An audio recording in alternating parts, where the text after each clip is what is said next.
Today's classes dear classes में आप सभी स्टूडेंट का स्वागत है। जैसे कि आप देख सकते हैं high school examination 2024 subject English class 10th। देखिए ये एक गैसिंग पेपर है, सिर्फ हम गैसिंग कर सकते हैं, बाकी आप लोग समझ सकते हैं कि क्या है क्या नहीं है, कैसे करना है क्या नहीं करना है। तो चलिए हम स्टार्ट करते हैं। गैसिंग पेपर आप सभी के लिए बहुत ज़्यादा इंपॉर्टेंट था। मैंने कुछ गैस करके पेपर बनाया था, तो मैंने सोचा क्यों ना आप लोगों से शेयर कर दिया जाए, क्योंकि ये टाइम आपके लिए भी बहुत महत्वपूर्ण है और मैं चाहती हूँ आपके सबसे अच्छे नंबर आएँ। ठीक है, सो प्लीज़ इस वीडियो को लास्ट तक देखिए ताकि आप जो है सारी चीज़ें कवर कर सकें। मैं जितनी जल्दी हो सके उतनी जल्दी समझाने की कोशिश करूँगी, बस वीडियो को स्किप ना करें। ठीक है, सो जैसे इसमें दिया है फर्स्ट में कि I have heard about a man who has seen as a great salesman. मैंने एक ऐसे व्यक्ति के बारे में सुना है जो महान विक्रेता था। His company was very proud of him. उसकी कंपनी जो थी उस पर बहुत गर्व करती थी। His company dealing in a real estate had been unable to sell big plot of land that had been with them for years. उसकी कंपनी जो कि डीलिंग का काम करती थी वो एक प्लाट बेचने में असमर्थ थी, जो कि प्लाट उनके पास कई सालों से था। But the salesman sold the plot. लेकिन उस विक्रेता ने उस जो विक्रय करता था मतलब बड़ी बड़ी डीलों को क्रैक करता था, जो सेल्समैन था उसने उस प्लॉट को बेच दिया। अब fortnight after the sales if it started to rain the plot was about 15 feet under water. और कुछ रात के बाद ही क्या हुआ, जैसे ही वर्षा होती है वो जो प्लॉट था वो कितने 15 फीट अंदर ज़मीन में चला गया। The man who had purchased it come to the dealers office and said. और जिस व्यक्ति ने उसको परचेज़ किया था, जिस व्यक्ति ने उसको ख़रीदा था ना, वो उस डीलर्स के पास पहुंचा और उससे बोलता है क्या, your salesman sold me a plot that is now under 50 feet of water. जिस तुम्हारे विक्रेता ने मुझे एक प्लॉट बेचा था, तो वो प्लॉट जो है अब 15 फीट जो है ज़मीन के अंदर मतलब पानी के अंदर है। It has become a big lake want to my money bank. I want my money bank, यहाँ पर मनी बैक सॉरी। तो यहाँ पर बोला गया है कि मुझे कुछ नहीं चाहिए, ना ही मैं कुछ चाहता हूँ, बस मुझे अपना पैसा वापस चाहिए, क्योंकि अब वहाँ पर एक बहुत बड़ी झील बन गई है। ठीक है, तो मुझे मेरा पैसा वापस चाहिए। The salesman was called and he sad, Here take your money with interest because I have lots of buyer।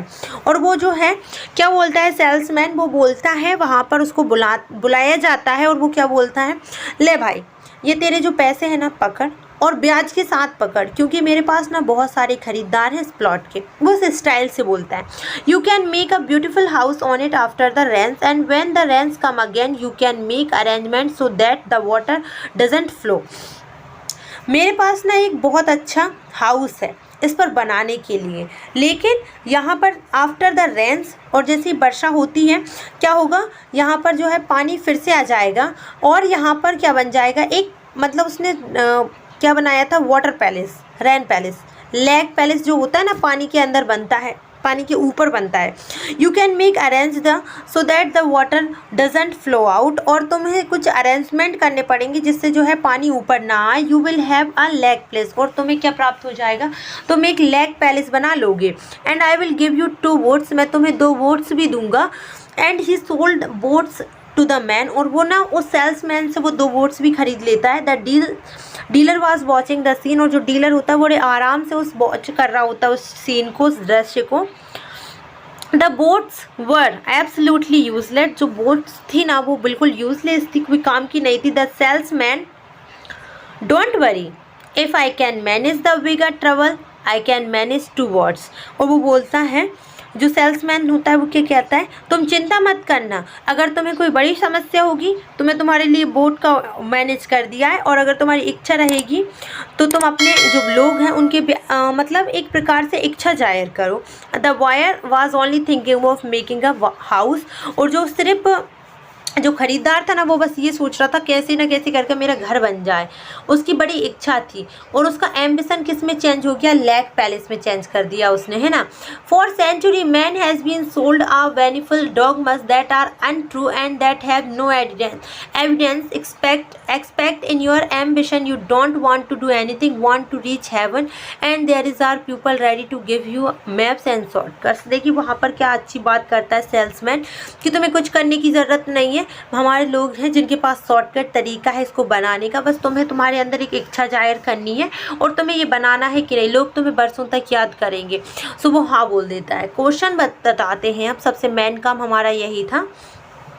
What did the salesman sell to the buyer in the story? जो सेल्समैन होता है वो क्या बेचता है buyer, तो क्या करता है, two boats, a plot of land या फिर अ हाउस या फिर अ मैप। तो राइट आंसर क्या होगा, अ प्लॉट ऑफ लैंड।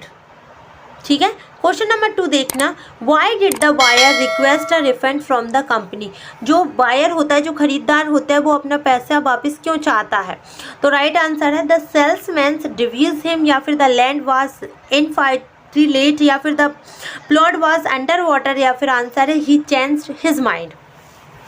क्या आपको पता है इसका राइट आंसर क्या है? आपको कैसे पता होगा? अगर आपको पता होता तो आप ये वीडियो देख रहे होते हैं क्या? इसका आंसर है आपका the plot was under the water. जो प्लॉट था ना वो पानी के अंदर चला गया था, इसलिए वो चाहते थे कि इस वाटर जो है मुझे अपना पैसा जो है वापस मिल जाए। How did the salesman convince the buyer to keep the plot despite the flooding? जो सेल्समैन है उसने उस इंसान के अंदर, उस जो खरीदार था उसके अंदर क्या इच्छा बनाई कि वो उसको पानी में, बाढ़ में भी रख सकता है। तो कैसे? Gave him a discount, promised a lake palace, suggest building a skyscraper, या फिर ऑफर्ड अ रिफंड। तो राइट आंसर है भैया, उसने प्रॉमिस किया था कि आपको लेक पैलेस बनाकर दिया जाएगा, मतलब हम आपको शॉर्टकट दे देंगे, पैसा आपको बराबर लगेगा लेकिन हम बनवाने में आपकी मदद करेंगे। 4th वाला है बच्चों, what does the story suggest about the boats the salesman sold the to the buyer? देखिए यहाँ पर बोला गया है कि इस स्टोरी में जो बोट थी, जो सेल्समैन ने ऑफ़र करी थी उसको ख़रीदने की, खरीदार जो था वहाँ का, जो सेल्समैन था उसने क्या दिया था, ऑफ़र दिया था कि तुम इसकी जगह पे 2 बोट्स भी ले सकते हो जिससे तुम्हें मदद मिले। ठीक है। तो वो जो बोट्स थी वो कैसी थी, वो काम की थी, काम की नहीं थी, या फिर किसी और चीज़ की थी? देवर वैल्यूबल, क्या वो बहुमूल्य थी? या फिर इसका आंसर है आपका देवर यूजलेस, वो किसी काम की नहीं थी। देवर एसेंटली फॉर लेक पैलेस। यहाँ पर आंसर है बच्चों, यहाँ पर आंसर है क्या, दे कुड प्रिवेंट फ्लडिंग। है बिल्कुल गलत जवाब। राइट आंसर है देवर यूजलेस, वो कोई काम की नहीं थी। चिल्ला कर यही बोले जा रही हूँ, आप लोग लगे हैं अपनी अपनी मन की करने में, हमारी मन की करिए आप। 5th वाला देखिए बच्चों, according to the story what was humanity been sold for century? तो इसका आंसर है क्या, बिलीफ एंड डॉगमस। इसका आंसर आपको इसी में मिल जाएगा और अभी तो आपको बस आंसर ही देखना है। ठीक है। क्वेश्चन नंबर 2 देखिए, क्वेश्चन नंबर 2 में बच्चों बताया गया है पॉल्यूशन के बारे में। Pollution is the intermix of harmful substance known as a pollutions with the natural environmental components. There are various forms of pollution like land pollution, water pollution, air pollution, soil pollution. No matter which form of infection it has dangerous impacts on our environment. देखिए इसमें पूरा बारे में बताई गई है, पूरी बातचीत जो है किसके बारे में बताई गई है, पॉल्यूशन के बारे में। तो हम इसके क्वेश्चन आंसर देखते हैं। देखिए सबसे पहले बोला गया है कि what is the primary cause of air pollution mention in this passage. इसमें जो है प्राइमरी कॉज किसके बारे में बोला गया है, एयर पॉल्यूशन के बारे में, जो कि मेंशन है किसका, आपका पैसेज में। तो इसका आंसर क्या होगा, इंडस्ट्रियली बेस्ड, या फिर burning of coal for electricity, या फिर एक्सरसाइज यूज़ ऑफ पेस्टिसाइड्स, या फिर डिफॉरेस्टेशन। सो ये आपको आंसर मैं आपको बताती हूँ कहाँ से मिलेगा। देखिए इस पैसेज को थोड़ा सा ध्यान से देखिएगा, इसमें एयर पॉल्यूशन की बात बड़े आराम से बताई गई थी और यहाँ पर बोला गया था क्या, इसका राइट आंसर है बच्चों बी वाला, बर्निंग ऑफ मतलब जो कोयला होता है ना वो, फॉर इलेक्ट्रिसिटी। भाई सेकंड देखिएगा, which form of pollution is not visible but can damage our ears. कौन सी फॉर्म है जो हमारे कान को डैमेज कर देती है लेकिन दिखाई नहीं देती? तो ऑब्वियसली ये नॉइज़ पॉल्यूशन की बात हो रही है, तो राइट आंसर है नॉइज़ पॉल्यूशन। थर्ड देखिएगा, what is the consequence of dumping waste direction into water bodies according to the passage. तो राइट आंसर है आपका क्या, जब आप कोई चीज़ को डायरेक्टली वाटर में डाल देते हैं तो उससे क्या होता है, वाटर पॉल्यूशन होता है। क्या होता है, वाटर पॉल्यूशन होता है। फोर्थ वाला देखिए, what does the passage suggest about the human population in the context of water pollution. It will decrease, it will increase, it will become resilient या फिर it will come to an end. So right answer है आपका D, it will come to an end, right answer. ठीक है, समझ आ रहा है। फिफ्थ वाला, what is the identify as the main cause of air pollution in relation two vehicles. ठीक है, सो फ्यूल इफेक्शन, टायर वेयर्स या फिर टॉक्सिक एक्सह्यूम्स या फिर कार कॉलर। सो राइट आंसर है आपका टॉक्सिक एक्सह्यूम्स। ठीक है, राइट आंसर क्या है, टॉक्सिक एक्सह्यूम्स। देखिए क्वेश्चन नंबर 3, देखिए क्वेश्चन नंबर 3 में आपको जो है मेक नोट्स बनाने के लिए आया है सबटाइटल। इसमें कौन सा बोला गया है, education is essential things for our life and it helps the growth. इसमें सारी बातें आपको किसके बारे में बताई गई है, एजुकेशन के बारे में। तो इसमें थोड़ा सा हम पॉइंट बताना देखते हैं कि पॉइंट्स कैसे बनेंगे, नोट्स कैसे बनेंगे। तो नोट्स बनाने के लिए आपको पहले पॉइंट डालना पड़ेगा। पॉइंट आपने डाला क्या, एजुकेशन। क्या डाला, एजुकेशन। लिख लिया आपने एजुकेशन। एजुकेशन में आप पॉइंट बनाइए ज़रा। एजुकेशन में फर्स्ट पॉइंट बनाएंगे आप प्राइमरी एजुकेशन। क्या लिखेंगे, प्राइमरी एजुकेशन। कहाँ लिखा है मैं बताती हूँ, अंडरलाइन करती हूँ आपके लिए। एजुकेशन का डिवाइडेशन हुआ है 3 पार्ट्स में, है ना। तो फर्स्ट पार्ट है यहाँ पर प्राइमरी एजुकेशन, सेकेंडरी एजुकेशन या हायर सेकेंडरी एजुकेशन, है ना। ये हो गया आपका एजुकेशन के बारे में। एजुकेशन एंड इट्स बेनिफिट, इसके फ़ायदे क्या होते हैं। अब यहाँ पर देखिए प्राइमरी एजुकेशन, यहाँ पर आपको बताना है क्या, education and advantage, it's advantage. आपको लिखना है एजुकेशन एंड इट्स एडवांटेज। तो यहाँ से लिखिए primary education is the waste of the education for person. 2.1 लिख दिया। 2.2 में लिखिएगा यहाँ से लेकर आपका यहाँ तक। 2.3 में लिखिएगा higher secondary education make the future and the ultimately way of life. ठीक है, एजुकेशन आने के ज़्यादा चांसेस है। You are Kushal Sharma studying in government higher senior secondary Nayanpura, write an application to your principal for fee concession. ठीक है, आपको फी conjunction के लिए क्या लिखनी है, एप्लीकेशन लिखनी है। सो ये आ सकता है। इसके अथवे में अगर गैसिंग की बात की जाए तो you are a Neeraj Chauhan residing at A/53 Vasant Vihar Gwalior, write a letter to your friend inviting him to attend your birthday party. ठीक है, आप आपके जो फ्रेंड है नीरज चौहान उनको क्या कर रहे हैं, इनवाइट कर रहे हैं। आप हैं और आप आपके फ्रेंड को, आप नीरज चौहान हैं और आप आपके फ्रेंड को क्या कर रहे हैं, इनवाइट कर रहे हैं बर्थडे पार्टी में। ठीक है, तो इनमें से कुछ भी लिख सकते हैं। अब हम आपको बताते हैं ऐसे की गैसिंग।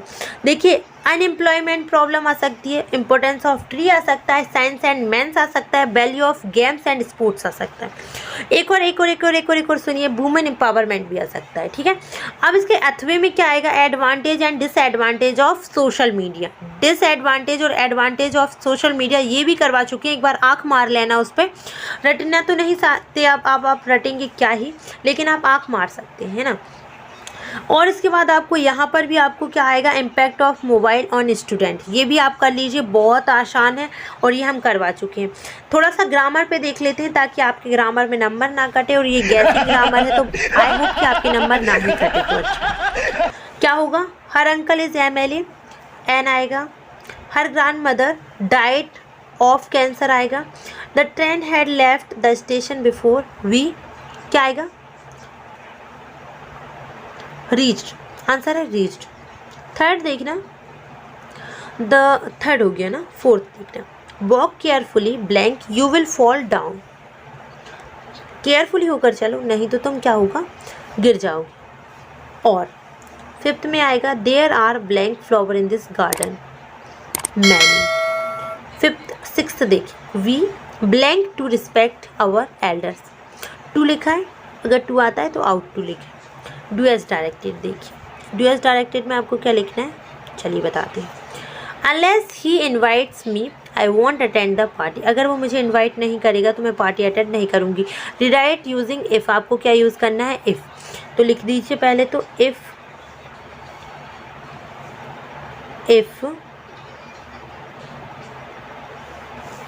चलिए आपको स्क्रीन पर दिख रहा होगा। If he does not invite me I won't attend the party. समझ आया बात, यही करना है आपको। आगे बढ़ते हैं, सेकंड देखते हैं।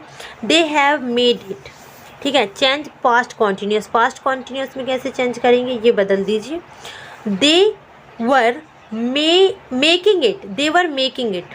थर्ड वाला देखिए, she is too tired to work, she is so tired that she can not work, she is so tired that she cannot work।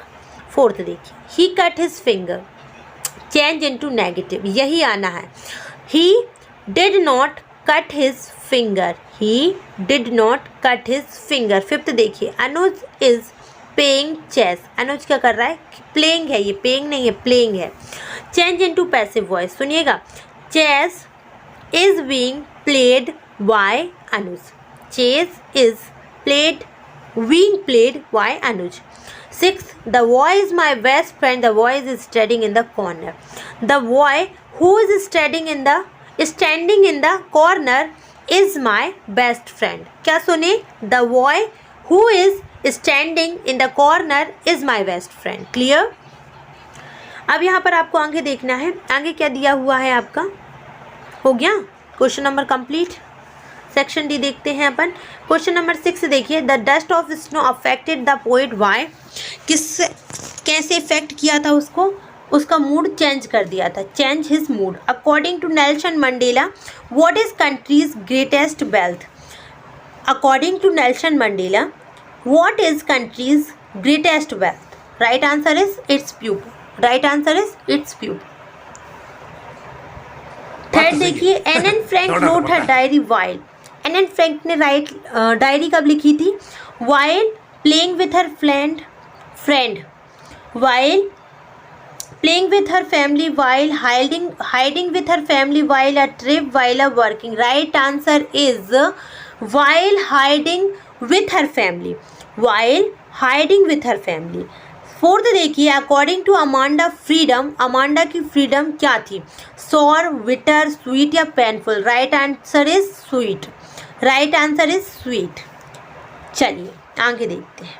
Question number 10 देखिए, read the following extract from the prose and answer the question given below. Young seagull के बारे में बोली है, extract in one shot में लिखा है, all extract in one shot. देख लीजिए, अभी भी टाइम है, जीत जाएंगे आप, और ये तो आना ही है, तो इसमें तो आप जीते जिताए हैं। What happened when the young seagull ran to the brink of the ledge, he become afraid. Right answer is he become afraid. Where did the young sleep at night, जो यंग सिगल था वो कहाँ सोता था, on a tree, पेड़ पर, on a in a water, या फिर under the ledge. Answer is under the ledge. The young, यहाँ पर बोला गया है द यंग सिगल, किसी और के बारे में नहीं, जो यंग सिगल है उसके बारे में। The word little means, little word का मतलब क्या होता है, मतलब लिटिल का मतलब क्या होता है, आप तो ये बताओ, वर्ड छोड़ो। लिटिल मतलब होता है बच्चा स्मॉल, क्या होता है, small. Right answer is C. यहाँ पर ये भी जो है आपका यही आना है, तो देख लीजिए। From which poem have the above line been taken, किस लाइन किस ये लाइनें जो हैं किस लेसन में से, किस पोएम में से ली गई हैं, तो how to tell wild animal, a tiger in the zoo, the ball poem. So right answer is how to tell wild animal.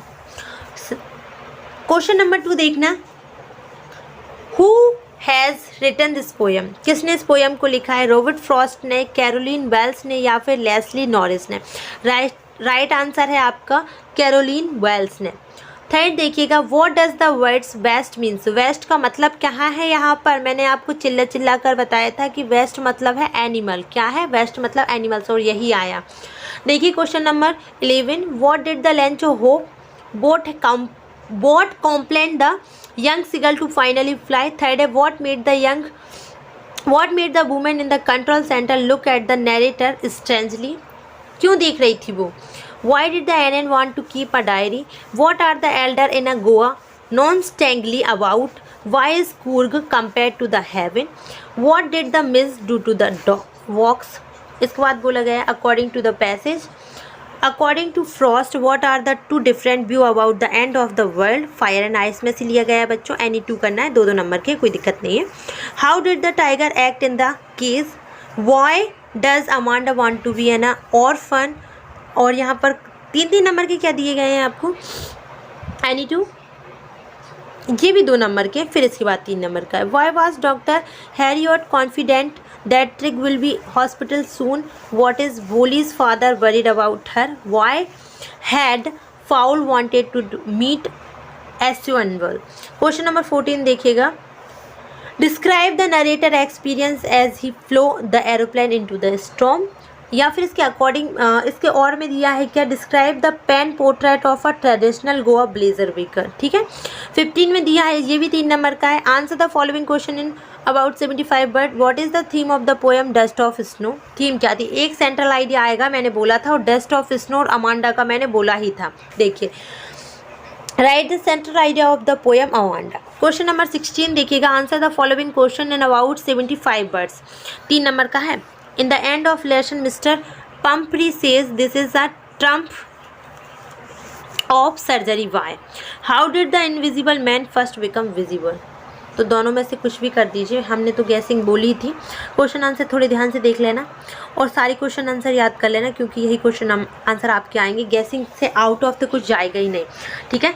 तो thank you for watching this video, ऐसी वीडियोस देखते रहिए। अगर वीडियो पसंद आई होगी तो प्लीज़ वीडियो को like कर दीजिएगा, वीडियो अगर हेल्पफुल लगी होगी तो प्लीज़ वीडियो को लाइक कर दीजिएगा, बहुत मेहनत से वीडियो बनी है तो एक लाइक तो बनता है आपका।